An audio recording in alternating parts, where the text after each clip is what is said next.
British Advanced Pain Clinic, Noppimayam Surgery Duram. For appointments 9155 15563.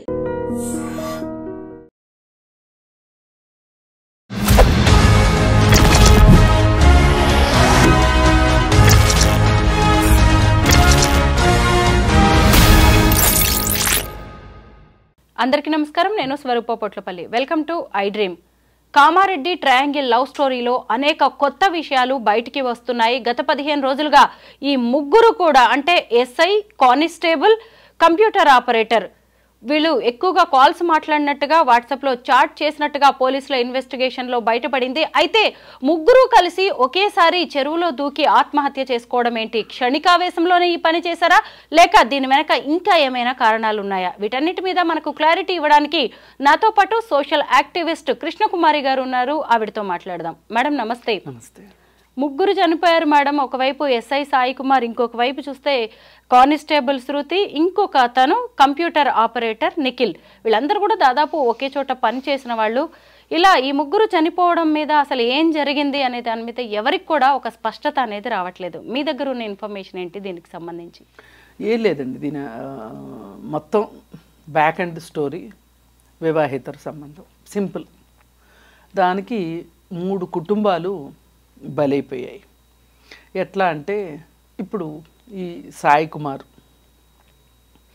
భార్య మళ్ళీ ఇప్పుడు గర్భవతి, ఇంతకుముందు ఒక బాబు ఉన్నాడు. పైగా సాయి కుమార్కి ఇంకా బాధ్యతలు కూడా ఉంటాయి కదా, భార్య కాకుండా తల్లిదండ్రులు. అటు నిఖిల్ మీద ఎన్నో ఆశలు పెట్టుకున్న తల్లిదండ్రులు, ఎన్నో బాధ్యతలు ఉన్న నిఖిల్, అలాగే ఈ అమ్మాయి శృతి వాళ్ళ తల్లిదండ్రులు, తోబుట్టులు, ఆ కుటుంబం ఎంత బాధపడుతుంది.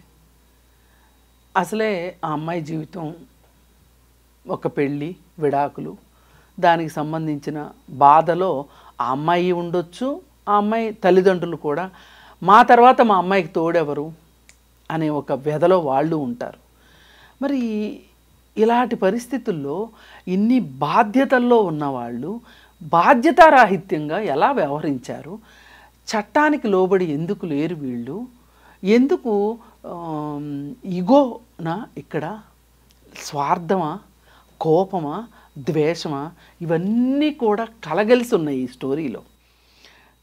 మామూలుగా మనకి వార్తాపత్రికల ద్వారా కావచ్చు, టీవీ ద్వారా కానీ, సోషల్ మీడియా ద్వారా కానీ తెలిసిన వాస్తవాలు అని చెప్పబడుతున్న వాస్తవాలు ఏంటి అంటే, ఒక ఎస్ఐ ఒక ఊరికి ట్రాన్స్ఫర్ అయ్యి వచ్చాడు.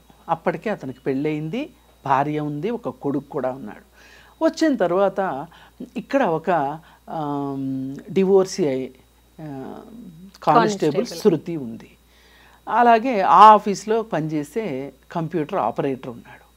ఈ కంప్యూటర్ ఆపరేటర్ మధ్యవర్తిత్వంతో వీళ్ళిద్దరికి స్నేహం కుదిరింది అని చెప్పి రాశారు. అయితే ఈ స్నేహం ఇలా ఉండగా మరి అతను ఆమెని పెళ్లి చేసుకుంటాను అన్నాడు అనేది ఒక మాట. మరి భార్య ఉండగా ఎలా చేసుకుంటానన్నాడు అనేది ఒక $1 మిలియన్ క్వశ్చను. అయితే ఈమె కాస్త సర్దుకుపోతే ఒక సంబంధాన్ని కొనసాగిద్దామని అనుకున్నాడేమో అతను. భార్య ఎలాగూ సర్దుకుపోవాల్సిన అవసరం ఆవిడికి లేదు, కానీ ఈమె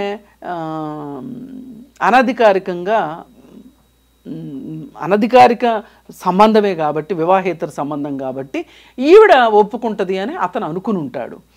సరే, అక్కడ ఏదో తేడాలు వచ్చి ఆయన అక్కడి నుంచి ట్రాన్స్ఫర్ చేయించేసుకుని వేరే ఊరికి వెళ్ళిపోయాడు. వెళ్ళిపోయిన తర్వాత కూడా వీళ్ళ మధ్యలో మాటలు జరిగాయని తెలుస్తుంది. ఈ సందర్భంలో అసలు నీ వల్ల ఇలా జరిగింది అని ఆ అమ్మాయి నిఖిల్ని అనుండొచ్చు. సరే, దానికి బాధ్యతగా ఎందుకో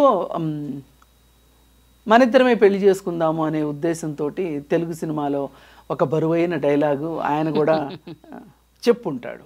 సరే, దానికి ఆవిడ కరిగిపోయి సరే వాళ్ళిద్దరూ మళ్ళీ స్నేహంగా ఉండటం మొదలెట్టి వాళ్ళు పెళ్లి చేసుకోవాలనుకున్నారు. దీనికి ఏ ఒక్కరి నుంచి వ్యతిరేకత ఉండటానికి వీల్లేదు. చట్టపరంగా కావచ్చు, సాంఘిక పరంగా కావచ్చు, వ్యక్తిగతంగా కావచ్చు, ఏ అడ్డంకులు లేవు వాళ్ళిద్దరు పెళ్ళికి. కానీ సైంధవుడిలాగా ఈ ఎస్ఐ అడ్డం పడ్డాడు. నువ్వు చేసుకోవడానికి వీల్లేదు అతన్ని, నువ్వు నాదానివి, నాదానిలా ఉండాలి, నాకు భార్య ఉంటే ఏమైంది,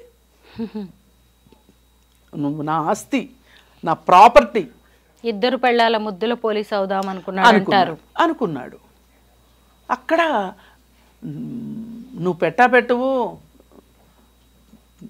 పెట్టేవాళ్ళని పెట్టనివ్వవు ఏంటి అనే ఉద్దేశంతో ఆవిడ అమ్మ పెట్టదు, అడుక్కు తిననివ్వదు అన్నట్లు చేసేసాడు ఇతను. చేసేసరికి ఇక ఆ విషయం అయ్యి అతను కనిపించట్లేదు అని చెప్పి కంప్లైంట్ వచ్చిన దరిమిల అతని కదలికల గురించి చూస్తే అతను తన సొంత కారులో, ఆఫీస్ కారు కాకుండా పలానా బస్ స్టాండ్ దగ్గరికి వచ్చి వీళ్ళిద్దరితోనూ కలిసి మాట్లాడినంత వరకు ఉన్నాయి. ఆ తర్వాత వీళ్ళు చెరువుగట్టు దగ్గరికి రావటము, అక్కడ చెప్పులు అవి అక్కడ విడిచి ఫోను అవి విడిచి వీళ్ళు వాగ్వాదం జరిగినట్లు ఆనవాళ్ళు కనిపిస్తుంది అని అంటున్నారు. అయితే ఆవిడ ఆవేశంతో చెరువులో దూకితే ఆమెను రక్షించటానికి వీళ్ళు కూడా దూకారా, లేకపోతే కట్టగట్టుకునే వీళ్ళు దూకారా అనేది మనకి తెలీదు. ఏది ఏమైనప్పటికీ కూడా రేపు పోస్ట్మార్టం రిపోర్ట్ వచ్చే వరకు ఇంకొంతమంది ఊహాగానాలు ఏం చేస్తున్నారంటే వాళ్ళకి చాలా దెబ్బలు ఉన్నాయంట, ఇంకెవరన్నా చంపి పడేశారా, ఏదైనా ఇంకొక 4 రోజులు ఆగితే అటాప్సీ రిపోర్ట్ వస్తుంది, దానిలో తెలుస్తుంది. అది ప్రధానం కాదు. ఇక్కడ ప్రధానమైంది ఏంటి అంటే ఒక చట్టం తెలిసిన మనుషులు ఇద్దరు పోలీస్ స్టేషన్లో పనిచేస్తున్నాడంటే నిఖిల్కి కూడా చట్టాలు తెలిసి ఉండొచ్చు.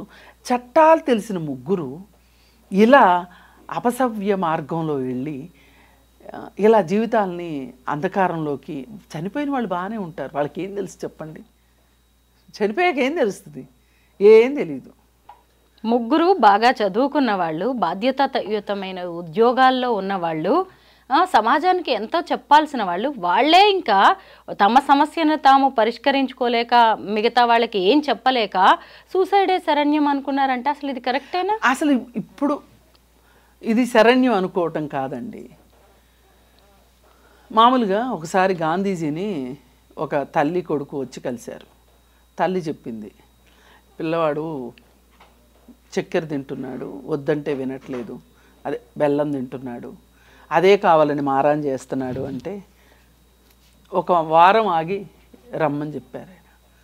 15 రోజులు మళ్ళీ వెళ్తే తప్పు నాన్న, తినకూడదు, దానివల్ల ఏం జరుగుతుంది ఏంటి చెప్పి పంపిస్తే ఆ తల్లి అడిగిందంట, ఇదేదో ఆ రోజు కూడా చెప్పొచ్చు కదా అయ్యా, మళ్ళీ ఇంకోసారి వచ్చేవాళ్ళం కాదు కదా అంటే, కాదు నేను తింటాను, నేను మానటానికి ప్రయత్నించటానికి వారం రోజులు పట్టింది నాకు నమ్మకం వచ్చింది, నేను తినను అని.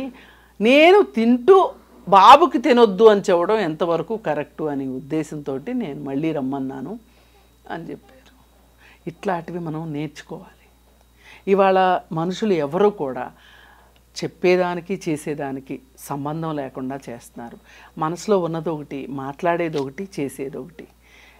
అందువల్లనే ఎక్కువ సమస్యల్లో చిక్కుకుంటున్నారు. ఇప్పుడు ఈ సదరు ఎస్ఐ పోలీస్ స్టేషన్కి ఇలాంటి కేసు ఒకటి వచ్చింది అనుకోండి, ఏం చెప్తారు చెప్పండి? ఏమని చెప్తాడు? వృత్తిలో భాగంగా అట్లా చేయకూడదు, చేస్తే కుదరదు, అది ఇది అని చెప్తారు. ఈలోపు ఇంకొకడు ఎవడో వచ్చి పక్కన, అది కాదయ్యా సుప్రీంకోర్టే చెప్పింది వివాహేతర సంబంధాలు తప్పు కాదని, తుస్సు. ఇవాళ పోలీస్ స్టేషన్లో పోలీసుల పరిస్థితి ఎంత హాయిగా ఉందంటే, ఇదివరకు ఏ భార్య అన్న వచ్చి మా భర్త ఇట్లా చేస్తున్నాడంటే వాడిని పిలిచి 4 చివాట్లు పెట్టి వీలైతే 2 పీకి ఏదో మంచి చెడు చెప్పి పంపించేవాళ్ళు. ఈ మధ్యకాలంలో ఈ 2017లోనో 18లోనో ఆ గొప్ప తీర్పు వచ్చిన దగ్గర నుంచి అందరికీ పని తగ్గిపోయింది. ఎవరు చెప్పాలని అనుకోవట్లా. కానీ ఆ తీర్పులో ఇంకా చాలా ఉన్నాయి. అవి వదిలేసి కన్వీనియంట్ అయిందే పట్టుకుంటున్నారు మన వాళ్ళు. కానీ అసలు ఆ మాటే తీసేయాలని ఇన్ని కేసులు చూశాక రోజు రోజుకే అనిపిస్తుంది ఏదైనా ఒక సవరణ కావాలి ఆ సుప్రీంకోర్టు తీర్పుకి. ఇప్పుడు వీళ్ళు కూడా ఎంతో కొంత సుప్రీంకోర్టు చెప్పింది కదా. ఇప్పుడు మగవాళ్ళకి ఎంత అవకాశం అంటే అండి, ఈ చట్టం ఏ భార్య అయినా భర్తను ప్రశ్నిస్తే నీకు నచ్చట్లేదు కదా విడాకులు తీసుకో అంటే, విడాకులు తీసుకోవడానిక పెళ్లి చేసుకుంది? ఎంత ఈజీగా మాట్లాడేస్తున్నారో నిజంగా. విడాకులు తీసుకోవడానిక పెళ్ళిళ్ళు చేసుకుంటుంది, నీకు బోళ్ళు కట్నం ఇచ్చి చదువుకుని ఉద్యోగాలు చేస్తుంటే ఉద్యోగాలు మానుకుని నీతో పిల్లల్ని కానీ ఇప్పుడు రేపు పొద్దు నుంచి ఆమెను సెకండ్ హ్యాండ్ అంటారు. అవును, నీకున్న అవకాశాలు మహిళకు ఉంటాయా? ఉంటాయా? మరి అసలు చట్టాలను ఇలాంటి తీర్పులు ఇచ్చిన సుప్రీంకోర్టు వాళ్ళని ఏమనాలి అసలు? నిజమే, మహిళ భార్య గురించి నిజంగా ఆలోచించట్లేదు. ఈ రోజు రీసెంట్ గా కూడా మళ్ళీ అలాంటి తీర్పే వచ్చింది వేరే కేసులో కూడా అదే తీర్పు వచ్చింది. ఇది ఎంత కుటుంబాలను నాశనం చేస్తుంది. ఈ మాత్రానికి పెళ్లిళ్ళు చేసుకోవడం ఎందుకు అనుకోరు? అసలు వివాహ వ్యవస్థ ఏమవ్వాలని? కరెక్టే. సహజీవనం తప్పు కాదంటున్నారు, సహజీవనం వివాహేతర సంబంధాలు తప్పు కాదంటున్నారు, రేప్ కేసులు పెట్టద్దంటున్నారు. మరి ఎట్లా అసలు ఇట్లా? ఇప్పుడు ఈ అమ్మాయి పరిస్థితి, ఆ భార్య పరిస్థితి ఏంటి చెప్పండి? ఒకవేళ ఇది జరగకుండా ఆమె గనక ఏ పోలీస్ స్టేషన్ కన్నా వెళ్ళింది అనుకోండి, ఏం బ్రెయిన్ వాష్ చేసి పంపిస్తారా ఆవిడికి? సర్దుకుపో, ఎక్కువ మాట్లాడకు, మాట్లాడితే నిన్నే విడాకులకు కేసు వేయమంటారు, అప్పుడు నీకు భరణం కూడా రాదు. నిజమే, ఆడవాళ్ళని ఇలాగే చేస్తారు. ఇలా అడకత్తర్లో పోక చెక్కలాగా చేసేస్తున్నారు, ఆడుకుంటున్నారు ఒక రకంగా. అందుకోసం ఏంటి అంటే, ఇలా వివాహేతర సంబంధాల్లోకి వెళ్ళేవాళ్ళు, ఆడవాళ్ళు కావచ్చు మగవాళ్ళు కావచ్చు, ఎవరైనా సరే వాళ్ళ కుటుంబాల్లో వాళ్ళ చేతులతో వాళ్ళు నిప్పులు పోసుకున్నట్లు. ఇప్పుడు ఇతనికి గనక ఈ ఇగో లేకపోయినట్లయితే, నువ్వు ఎప్పటికైనా నాదానివి అనే మాట గనక అనకుండా ఉండున్నట్లయితే, అతని కుటుంబంతో అతను పైగా అతని దుర్మార్గం చూడండి. అటువైపు ట్రాన్స్ఫర్ చేయించుకుని వెళ్ళిన తర్వాత అక్కడ భార్యతో చక్కగా కాపురం చేసుకున్నాడు, మళ్ళీ బిడ్డను కనబోతున్నాడు, కానీ మళ్ళీ ఈ అమ్మాయి కావాలి. అవును, ఈ అమ్మాయి మళ్ళీ అతన్ని పెళ్లి చేసుకోకూడదు, ఇష్టపడకూడదు, అతని వాళ్ళిద్దరికి మళ్ళీ ఇంకో జీవితం ఉండకూడదు. ఎంత స్వార్థం అసలు! ఈ కేసు అండి జానీ మాస్టర్ కేసుతో కంపేర్ చేయొచ్చు. జానీ మాస్టర్ కేసు కూడా ఇంతే. ఆ అమ్మాయి దోవన అమ్మాయి బతుకుతుంది, మంచో చెడో పాత విషయాలన్నీ వదిలేసేసి ఆ అమ్మాయి సీరియస్గా ఆ అమ్మాయి ప్రొఫెషనల్ అమ్మాయి బతుకుతుంటే వెళ్ళి నువ్వు ఈ పుష్ప సినిమా సెట్లోనే వెళ్ళి కొట్టింది అమ్మాయిని. అందుకే కేసు అయింది, లేకపోతే అసలు అమ్మాయి కేసు పెట్టేది కాదు.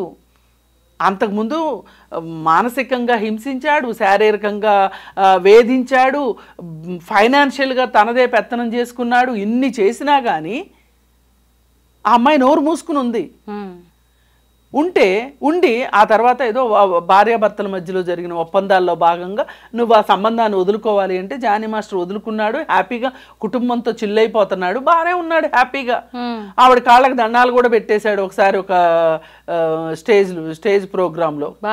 భార్యకి దేవతలాగా అన్ని బాగానే ఉన్నాయి. మరి ఇంత బాగున్నప్పుడు నువ్వు మళ్ళీ ఆ అమ్మాయి దగ్గరికి వెళ్ళాల్సిన అవసరం ఏంటి? వెళ్ళి అమ్మాయిని కొట్టబట్టే కదా అమ్మాయి ఇంకా విసిగిపోయి ఇంకా వేరే మార్గం లేక పోలీసులను ఆశ్రయించింది. ఈ మొన్నటిదాకా ఏం మాట్లాడారు పెయిడ్ ఆర్టిస్టులు కొంతమంది, అమ్మాయే కదా ఇష్టంగా ఉంది, ఆ అమ్మాయే కదా ఒక అత్యాచారం చేసిన వ్యక్తితోటి అంత సంతోషంగా ఎలా ఉంటుంది, ఇలాంటి 100 లా పాయింట్లు లాగారు. ఇప్పుడు వేధింపులు నిజమే అని చెప్పి ఛార్జ్ షీట్ వేశారు. ఇప్పుడు చెప్పండి వచ్చి ఏం చెప్తారు? అందుకని ఈ అహంకారమే, ఈ అహమే మనుషుల్ని దెబ్బతీస్తుంది. ఎంతటి వాళ్ళైనా చట్టం ముందో, న్యాయం ముందో, ధర్మం ముందో, నైతికత ముందో తల వంచాల్సిందే ఎవరైనా సరే. ఎవరు ఇక్కడ హీరోలు కాదు. అవసరమైతే పరిస్థితులు అడ్డం తిరిగితే అందరూ జీరోలే. అలా ఆలోచించిన వాళ్ళు చాలా సుఖంగా ఉంటారు. నిజమే మేడం. ఈ అహంకారం కనుక లేకపోతే ఈ ఇద్దరు జీవితాలు ఇలా అయ్యాయి కాదు. కాకపోతే వాళ్ళు బతికున్నారు, వీళ్ళు చచ్చిపోయారు, అంతే తేడా. కానీ ఇప్పుడు భార్య మీద కూడా ఉంది కేసు. జానీ మాస్టర్ విషయం ఆమె చేసింది. ఆమె చేసి పైగా డబ్బులు ఉన్నాయి కదా అని చెప్పి మీడియా ఛానల్స్కి కొని ఆ అమ్మాయి చెడ్డతనం గురించి పొంకాలుగా చెప్పించారు. ఎంత చెప్పినా ఎంత చేసినా నిజం నిప్పు లాంటిది. ఆ అమ్మాయి దగ్గర ఆధారాలు ఉన్నాయి, చూపించింది. ఎంత హెరాస్ చేశారు. ఏదో ఒకరోజు అయ్యగారు ఎప్పుడో ఒకరోజు ఏదో మత్తులో బాంబేలో ఆ రోజు హోటల్లో అని కథ మొదలెట్టుంటాడు. అదే అమ్మాయి చక్కగా రికార్డ్ చేసి ఉంటుంది.